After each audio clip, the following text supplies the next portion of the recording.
Bueno, ¿cómo les va? Les habla Martín Cardoso, profesor de biología, ¿sí? Y vamos a tener una clase sobre los ácidos nucleicos, que es la cuarta biomolécula que nos faltaba por dar o por ver, ¿verdad? ¿Se acuerdan que eran glúcidos, lípidos, proteínas y ácidos nucleicos? Pero ahora, esta molécula, con este nombre, ¿verdad? Tiene una gran función que se llama código genético. Ella es la encargada de transmitir la información. Entonces vamos a ver cómo hace eso. No nos interesa tanto su función de sus características físico-químicas como biomolécula. Eh, bueno, en realidad sí nos interesa, pero solo en referencia a cómo es que ella traslada la información. ¿Qué es esto del código genético? Código es un código como puede ser un código numérico, un alfabeto, el código binario que utilizan las computadoras, y genético porque se utiliza a nivel de los genes, ¿no? Los genes son esos trozos de ADN que se pueden transformar en ARN, son pequeños trozos de información que están metidos en el núcleo de cada una de las células, de nuestras células, o también las células que no tienen núcleo, tienen un trozo de ADN, ¿verdad? Que establece código genético para su propio funcionamiento. Y es así, es un código químico, ¿sí? En vez de tener letras como las conocemos nosotros, tienen moléculas químicas contenido en el ADN, es la molécula más grande, y el ARN, ¿verdad? Que son trozos de información del ADN, que sirve como una receta, ¿sí? Entre comillas, para construir otros ARNs, pero principalmente lo que se construye con ellos son proteínas, ¿sí? Las proteínas son las únicas moléculas que nuestros cuerpos pueden construir a voluntad, creo que lo hemos dicho antes. Y bueno, prácticamente estamos hechos a base de proteínas. O por lo menos las proteínas ensamblan otro tipo de biomoléculas. Vamos a ver qué tenemos por acá. Tenemos letras químicas, ¿sí? Aquí le presento dos de las primeras. Las letras químicas son los nucleótidos. Nucleótidos es esta estructura química que tengo acá, igual que esta de acá enfrente. Vamos a ir analizándolas de a poquito. Primero vemos que esta molécula es casi espejo con esta, ¿sí? O sea, esta está... espejo no, está completamente al revés. Ven que está patas arriba acá, ¿no? Pero el fosfato además, esta P y esta P que está acá, están bien alejados, y este pentágono, ¿verdad? Que es una molécula que se llama desoxirribosa, y esta desoxirribosa también están hacia afuera, y finalmente en el centro tenemos dos moléculas que son las únicas diferentes, ¿sí? Del juego, que se conocen como bases nitrogenadas, ¿sí? Un nucleótido, un nucleótido tiene siempre una molécula que se conoce como fosfato, que se representa con la P, allí la podemos encontrar en la tabla periódica de los elementos, es una molécula energética. Bueno, el P es fósforo, ya sabemos lo que hace el fósforo en los fósforos de madera, y está unido a un pentágono, que es lo que está representando, es una molécula de desoxirribosa, ¿sí? Igual que esta, desoxirribosa, lo único que esta está patas arriba. Vamos a ver, gente. ¿Se acuerdan cuando vimos los glúcidos? También, que es una biomolécula. Cuando llegamos ahí, prácticamente de pique en los glúcidos, las azúcares, ¿no? Que también le decimos hidrato de carbono, nos encontramos con una molécula que se conoce como desoxirribosa. Y aquí la tenemos, ¿sí? Es esta misma que les estoy presentando ahora, aquí y aquí. Aquí se ve mejor, ¿no? Esta con esta, ¿sí? Está más simplificada, porque no me interesa tanto conocer la constitución química, sino saber qué es una desoxirribosa, después que conozco su constitución, que es un pentágono, ¿verdad? Con un oxígeno, y que está siempre en el esqueleto del ADN. Tengo otra muy parecida, ¿sí? Esta se llama desoxirribosa, esta se llama ribosa, ¿sí? Son muy parecidas, que no los confundan estos carbonos que están acá en las esquinas, que están solo ahí para mostrar que se puede simplificar más, ¿sí? Cómo yo dibujo la fórmula química, ¿no? Acá está desplegada su fórmula química, y acá está, ni siquiera le puse los carbonos en los vértices del pentágono, porque no es necesario, porque yo sé que en cada vértice va a ir un carbono, ¿sí? Entonces, ¿qué pasa? Esta, que se llama ribosa, siempre está en el ARN. Esta, que se llama desoxirribosa, siempre va a estar en el ADN. Y además de eso, la ribosa, ¿sí? Yo les quito este grupo que tiene un oxígeno y le quito este otro grupo que tiene un oxígeno, y por eso se llama desoxi. O sea, yo le saco los oxígenos a la ribosa para transformarla en desoxirribosa. Esa es la única diferencia que tienen los esqueletos del ADN y el ARN, ¿sí? Ya les adelanté algo. Esta parte de la molécula, de los nucleótidos, ¿sí? Esta parte que yo veo en negro acá y acá, se la conoce como esqueleto. Ahora, todo este esqueleto, unido a esta base nitrogenada que está acá en azul, le doy el nombre de adenina. Todo este esqueleto unido a esta base que está en marrón, creo que es ese color, se conoce como timina. Y cuando yo aproximo estas dos, ¿sí?, establecen dos puentes de hidrógeno, con este oxígeno, con este nitrógeno y con un carbono que hay por acá, establecen dos puentes de hidrógeno y son capaces de aparearse, eso quiere decir de aproximarse y quedar unidos, pero una unión laxa, eso quiere decir que se puede romper relativamente fácil. Tiene dos puntos de unión, ¿sí? Esta va a ser una de las pocas veces que la vamos a ver así en la conformación química. Nosotros en biología vamos a ir trabajando con este tipo de modelitos, ¿no? En el cual la A yo le saco una mascadita y a la timina le hago una mascadita que es complementaria, para mostrar que la adenina siempre se va a unir con la timina, ¿sí? Continuamos entonces por acá abajo con los otros dos. Tenemos otros dos, como verán, son muy parecidos, pero si se fijan, este que se conoce con el nombre de guanina es muy parecido a la adenina, pero en vez de tener un nitrógeno tiene un oxígeno, con doble enlace al anillo de 6 lados que tenemos acá. En la citosina sucede muy parecido con la timina. Tiene el oxígeno arriba, superior, ¿verdad? Pero le falta el oxígeno inferior y el metilo inferior, que es ese carbono con 3 átomos de hidrógeno. Muy bien. De la misma forma, muy parecido, esta molécula, la guanina, se puede unir con la citosina haciendo 3 puentes de hidrógeno. Por eso hay 3 rayitas acá, ¿sí? 3 puentes de hidrógeno de esta molécula con esta molécula me establece una unión laxa, como esta de acá arriba. Ahora, si yo quisiera unir guanina con timina, no puedo. Lo mismo con adenina con citosina, ¿verdad? No se puede, no se unen de forma cruzada. Igual que guanina con adenina, tampoco voy a poder. Solamente la guanina se va a unir con la citosina, o citosina con guanina, ¿no? Puede estar al revés. Y lo mismo pasa con la adenina y la timina, ¿sí? En este caso tenemos 4 letras: A, T, G y C. Así las vamos a ver cuando estemos viendo código genético. El nombre ya lo dejamos como por dado. Hay que acordárselo, sí, es cierto, pero a nivel de código solamente utilizamos la inicial. Falta una última letra que corresponde a la RN. Todo esto es del ADN, ¿verdad? Ya vamos a ver. Sigo por abajo. Vamos a subir un poquito. Por aquí nomás. Bueno, este modelo lo deben de conocer, lo venimos viendo y dibujando los profes de biología por todos lados, ¿verdad? Un modelo de ADN, es una doble hélice. Se le dice modelo bicatenario, ¿sí?, o de doble hélice, más conocido como doble hélice. Bueno, ¿qué decirles de esto? El esqueleto, o sea, esta parte que está en negro y esta parte que está en negro, que parecen dos cintas, representa al fosfato y a la desoxirribosa, o sea, la parte negra de los nucleótidos que previamente les estaba mostrando, ¿sí? Y la parte interna, si ustedes ven que tiene colores y se ve ahí A, T, G, C, T, A, o sea que la parte interna tiene la información genética. Y la información genética entonces está en estas moléculas, ¿sí?, que se llaman bases. Está justo en el medio, no es casualidad que esté en el medio. La idea es que esta información genética se mantenga protegida. Entonces el esqueleto, además de sostener, protege.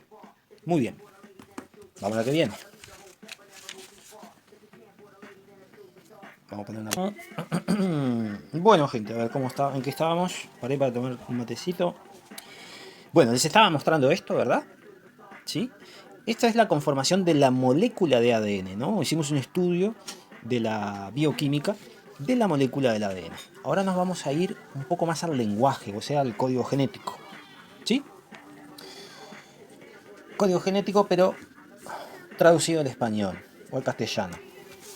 Vamos a ver, ¿qué dice? Qué interesante, ¿no? Hasta ahí. Tenemos una doble hélice de ADN, ¿verdad? Que aquí viene mi doble hélice. Viene una por acá, viene otra por aquí, ¿sí? Y puse 2 flechitas para desarmar esa doble hélice y hacerle un análisis a nivel de código. Entonces, yo digo que esta partecita de aquí, o sea, esta parte de la doble hélice, le voy a llamar hebra molde. Hebra es todo esto, ¿sí?, con sus bases incluidas, unidas, ¿no? A la otra, que pega la vuelta y va hacia abajo, se las marco porque marea un poco porque es una hélice sub y baja, la voy a llamar hebra complementaria, ¿sí? O sea, la doble hélice tiene 2 hebras, una hebra que se llama molde y otra complementaria. Entonces yo hago un análisis de la hebra molde y analizo las bases que tiene, ¿sí? O sea, los nucleótidos. ¿sí? Busco esto, ¿no? Esto es igual y esto es igual. Así que solamente me voy a quedar con la base. Entonces veo que tiene una timina, una guanina. Bien. Guanina, guanina, guanina. Citosina, guanina, guanina. Adenina, adenina, adenina. Bárbaro, no me dice demasiado, ¿no? Pero así se escribe el código genético. ¿Sí? O sea, nuestro código del ser humano, ¿verdad? De la especie Homo sapiens, escrito así de esta manera, como lo están viendo acá, seguiría por acá escribiendo renglones tras renglones, llenaría una biblioteca como la biblioteca del liceo, así en tomos escritos de esta forma. ¿Sí? Y esos tomos tienen solamente estas 4 letras, pero decir, ¿yo qué hago con esas 4 letras, verdad? O sea, no me está diciendo nada, no lo logro entender, no lo logro transmitir al español. Entonces, para que lo lograran comprender, yo lo que hice acá fue digamos, un código, ¿sí? Código genético por acá, y por este lado, nuestro abecedario, para poder entenderlo. Me faltan los números, pero es muy fácil agregarle los números. Vean esto, triple A, ¿verdad? A, doble T, A, C, C, siempre las bases del código genético van a estar de A3, siempre en número de A3. ¿Por qué de A3? Porque de A3 es la forma, no sé si es el múltiplo, pero con 3 posibilidades puede llegar a codificar uno de los 20 aminoácidos. No está hecho para nuestro abecedario, está hecho para codificar aminoácidos, ¿sí? Si yo fuera una célula, de este lado a mí no me importaría que fuera una A, ni una B, ni una C. A mí me importaría saber acá qué aminoácido va. Yo sé que voy un poquito rápido, pero más adelante lo vamos a ver cuando veamos traducción en proteínas, ¿sí? Pero para nosotros, para lograr entenderlo y pensar con la lógica celular, lo que tenemos que hacer es imaginarnos que estas 3 A corresponden a una A de nuestro alfabeto castellano. ACC corresponde a la C, AGG corresponde a la D, y así sucesivamente. Entonces, si yo tomo acá y digo, tengo P, G y G. Veamos, aquí. Así que podría decir que acá tengo una H. 3G, GGG. Sí, ya sé que suena lindo. Tengo una O. Así que tengo una O. CGG. CGG, una L y la última, que es triple A, va a ser una A. Así que yo les estoy diciendo acá, hola, ¿verdad? Con mi transformación del código genético al español. Bien, entonces ahí empezamos a entender la lógica, ¿sí? Algo más que les tengo que decir, así como título informativo, es que 3 bases juntas se conocen como codones. Acá me faltó ponerlo, pero dice codones, ¿no? No condones, sino codones. 3 letras juntas, TTT, AA, CGG, lo que sea, pero que sean 3, se conocen como codones. Y es la unidad en la información, ¿sí? Una letra no codifica nada, 3 letras sí codifican. ¿Bien? Entonces acá tenemos un código. Opa, me quedo sin batería, como verán. Ahí está, seguimos, era la batería de la música. ¿Y qué estamos? Acá. Tenemos la hebra molde, ¿sí? Que traduce esto que es coherente. Ahora vamos a ver la hebra complementaria. Primero vamos a ver cómo es complementaria, ¿sí? Bueno, veamos, tengo una T, así que del otro lado, por el apareo que yo vi acá, si hay una T, del otro lado tiene que haber una A. T, y efectivamente del otro lado hay una A. Si hay una G, del otro lado tiene que haber una C. Si hay una G, del otro lado tiene que haber una C. Bien, o sea, no tiene demasiada ciencia, ¿no? T va con A, G va a ir siempre con C. Sigo, la G otra vez con C, con C, con C. C con G, o sea, se da vuelta.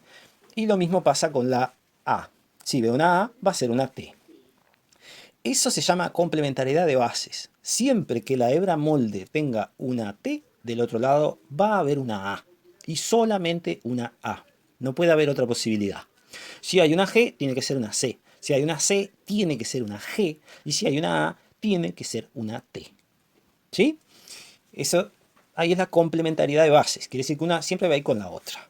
¿Qué más? ¿Para qué está esta hebra complementaria? Bueno, el nombre ya lo estamos deduciendo ahora, ¿no? Es complementaria porque complementa a la hebra molde, a la hebra que teníamos arriba. Pero ¿por qué está ahí? Tiene que ver con esto que puse acá yo, ¿sí? Que el ADN, nuestra doble hélice de ADN o la molécula de ADN, tiene una función muy importante. La información que tiene 3.000 millones de años, ¿sí? Tendría que ser un poco más todavía, 3.600, 3.800 millones de años, porque coincide con el origen de la vida. Un poquito posterior, en realidad, al origen de la vida. Toda esa información se conserva en el ADN. ¿Sí? O sea, está conservada. Es como, imagínense que si hubiera estado ahí hace 3.600 millones de años en el pasado y yo escribiera información, supóngase en un libro, imagínense que ese libro llegue a la actualidad. Ni hablar que sería demasiado tiempo para un libro, para el papel, se destruiría, ¿no?, en el camino. Sin embargo, el ADN no se destruye. ¿Por qué?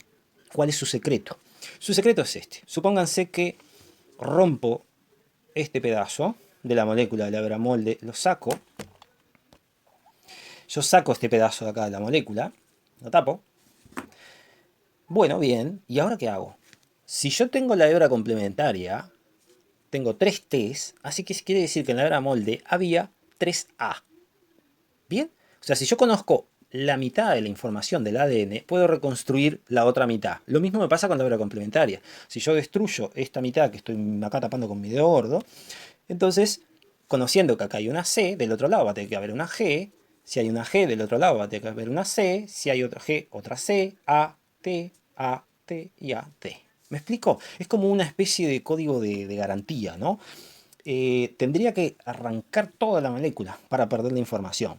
Sucede, pero no es lo más usual. Lo más usual es que alguna mutación producida por algún fenómeno físico, como por ejemplo rayos ultravioletas, rayos X, alguna molécula de alta energía, puede ser algún exceso, alguna condición medioambiental, puede producir una mutación. ¿Qué es una mutación? Remover alguna de estas bases. Puede ser una, pueden ser dos, pueden ser tres, puede ser este pedazo entero. Mientras remueva de una hebra y tenga el pedazo del otro lado, no pasa nada porque puedo reconstruir la información. Ese es el secreto del ADN por el cual tiene 3.000 millones de años de antigüedad, la información que porta. Muy bien, ¿qué más para decir del ADN? Creo que está por ahí nomás. Quédense con esto, ¿no? Una de las características más importantes del código genético en el ADN es que se guarda durante millones de años. Es excelente para guardar. Ahora vamos a hacer un proceso que se conoce como transcripción del código, ¿sí? Es pasar este código de ADN, ¿sí?, dentro de la célula, del núcleo de la célula, a una molécula de ARN. A ese proceso de ADN-ARN yo le digo transcripción. Lo vamos a ver más adelante. No es demasiado complejo, ¿verdad? Esa transcripción, pero les voy adelantando. Por ahí, así vemos todo. Muy bien, ¿cuál es la característica del ARN? En vez del ADN, el ARN es una sola hebra, ¿sí? Una solita. En esa hebra están las bases, ¿ven? Acá está en azul la adenina, tengo acá en violetita la citosina, en beige la guanina y acá tengo verde. Raro, porque esta no la tenía antes. Primera cosa que tiene el ARN, ¿no? Con R, ahí. En el ARN no hay timina. Esta era una timina, pero ahora se llama uracilo. Acá está la U, del uracilo. ¿Sí? O sea que el código genético en el ADN tiene 4 letras y en el ARN tiene también 4 letras, pero la U, ¿sí?, es en el ARN y la T es en el ADN. Cambia eso nada más. ¿Por qué es esta diferencia? La célula no tiene ojos, entonces su forma para identificar cuando es ARN y cuando es ADN es química. Entonces tengo que cambiar una letra para que tenga propiedades químicas diferentes para que la célula lo pueda identificar. Muy bien. Entonces vamos a ver, ¿qué tengo acá hecho? ¿Sí? Mi hebra viene por acá, flechita, y acá la analizo la hebra en concreto, como está analizada esta de acá arriba. Pero dice UGG. ¿De dónde viene esto? Esto viene de la transcripción del ADN al ARN. Yo tenía acá hebra molde, ¿no? Tenía una T. Muy bien, tendría que tener una A. Pero como esto es ARN, tengo una U. ¿Sí? A ver si estoy haciendo bien, creo que estoy haciendo al revés justamente. Es de acá a acá. De la hebra complementaria, ¿verdad? ¿Sí? Yo hago de la A a una U. Tendría que tener una T acá si fuera ADN, pero como es ARN tengo una U. Tengo una C, entonces G, C, bueno, otra G. 3C, 3G, GCC, así que va a ser CGG. ¿Verdad? Triple T, triple A. Bien, lo corroboro. Me fijo que no tenga ninguna T. No tiene ninguna T. Donde acá habría una T, hay una U. Así que está correcto. Este es un código de ARN. Muy bien. Vamos a ver cuáles son las características del ARN. El ARN no conserva la información, ¿sí? No la conserva con facilidad. Sí la conserva, pero no con facilidad. muta con facilidad. O sea que puede cambiar sus bases con facilidad. Y como verán, el ARN no tiene una hebra complementaria. Entonces, por eso no conserva la información y puede perderla a la información. Pero es capaz de autorreplicarse y funcionar como una proteína. Acá está la clave del ARN. Autorreplicarse y funcionar como una proteína. ¿Sí? Si se acuerdan, cuando vimos Luca, el último ancestro común universal, casi todas las ideas que hay sobre él y su construcción es que comenzó con una molécula de ARN. Y ese ARN fue evolucionando y fue evolucionando el ser que contenía ese ARN hasta tener a nuestro primer ser vivo que se conoce como Luca. La primera molécula, les repito, fue el ARN, no el ADN. ¿Por qué fue el ARN la primera molécula en comportarse como un ser vivo? Bueno, porque es capaz de autorreplicarse. Esto quiere decir que sería capaz de reproducirse. ¿Por qué no digo reproducirse? Porque es una molécula. Las moléculas están muertas. Las moléculas no se reproducen, se replican. Autorreplicarse. Y además de eso, esta molécula puede funcionar como una proteína. ¿Sí? Puede catalizar reacciones, puede funcionar estructuralmente. Bueno, un sinfín de funciones como si fuera una proteína. Al mismo tiempo que porta información. Es como una especie de navaja suiza de los seres vivos, ¿sí? El ARN puede hacer todo. Pero, como la navaja suiza igual, hace todo a medias, más o menos bien. ¿Y cuál es el tema? Cuando viene un fenómeno energético, supónganse un rayo ultravioleta, como está acá, choca con una base, la retira, me saca esta citosina, y la mutación, eso se conoce como mutación, se cambia una base por cualquier otra. Acá hay una proteína que está todo el tiempo pasando y está todo el tiempo corrigiendo cuando falta una base. ¿Sí? Pero el problema es que ella sabe que falta una base, pero no sabe cuál iba ahí. Y ahí tiene un problema. Las proteínas que están trabajando sobre estas hebras, después las vamos a ver a medida que vayamos progresando en traducción, transcripción y replicación, son muchas, así que ya vamos arrimándonos. El COVID-19, por ejemplo, tiene una proteína, tiene ARN, no tiene ADN, y tiene una proteína que todo el tiempo está yendo y viniendo. Yendo y viniendo. ¿Y qué está haciendo en ese ir y venir? Está viendo si hay alguna mutación. Y si hay alguna mutación, reemplaza la base por una base que en general le acierta, pero a veces no. ¿Sí? Entonces ahí quiere decir que acumuló una mutación y es probable que ese virus cambie. Y ese es el problema que tenemos con este tipo de virus, que cambian muy fácilmente, los virus de ARN. Otro virus de ARN muy conocido es el HIV, ¿verdad? Es un virus de ARN. Entonces, como cambia tan fácilmente, no tenemos posibilidades de hacer una vacuna efectiva a largo plazo.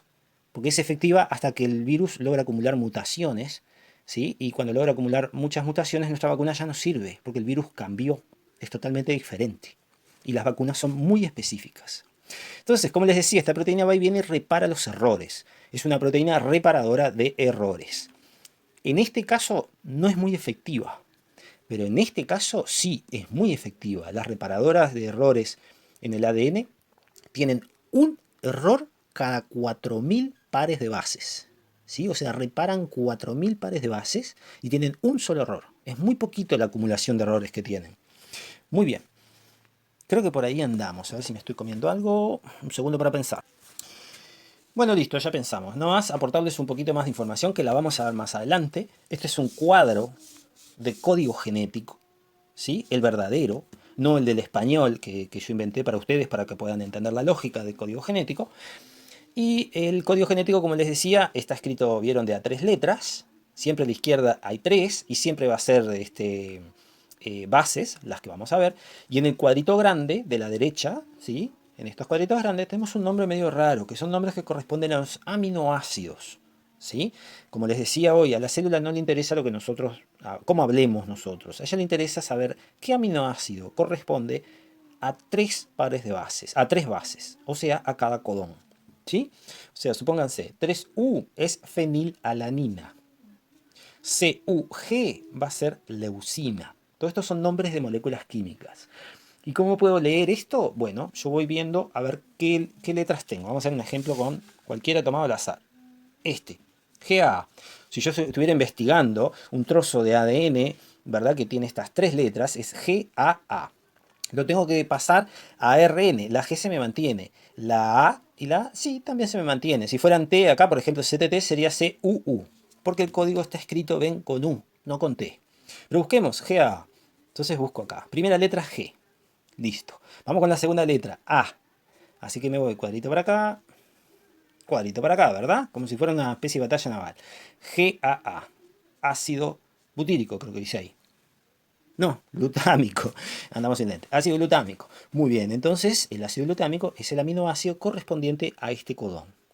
¿Sí? Lo vamos a ver más adelante, les repito. Además, manténgalo ahí como que eso se puede hacer. Pero lo vamos a repasar. De hecho, es ahí a donde vamos. Pero ahora les voy a dejar una tareita. Bueno, por un lado tienen esto. ¿Sí? Mi abecedario hecho el código genético. Es completamente lógico y operativo. ¿Sí? Eso quiere decir que funciona como funcionaría dentro de una célula, con la diferencia de que en vez de letras son aminoácidos, nada más. Y por otro lado, ustedes van a tener esto, que yo ahora les saco una fotito. Por otro lado tengo esto, ¿sí? Que también les voy a sacar una foto. Entonces, ¿cuál es la idea? La tarea que ustedes tienen es descubrir esta frase. ¿Sí? Cada 3 bases van a tener una letra de nuestro alfabeto. Se los hago en la primera parte. A y G. Busquemos acá. ¿Dónde estás? Aquí. A y G. Corresponden a la letra S de nuestro alfabeto. Así que le pongo acá arriba una S. Vamos a ver la otra. C-A-A. C. Acá, me pasé. Corresponde a la I latina. Así que pongo acá una I latina. Y así van poniendo sucesivamente. ¿Qué les va a salir acá? Una frase. ¿Sí? Y esa frase me la van a tener que mandar. ¿Qué vamos a tener que hacer para esta clase? Copiar esta. Ni hablar. Copiar la otra. Esta. Y me mandan la frase que está contenida acá. ¿Sí? Utilizando esto para transformarla. Bueno, gente. Espero que sigan bien. Y nada, mucha suerte con esto. Ahí vamos. Que anden bien.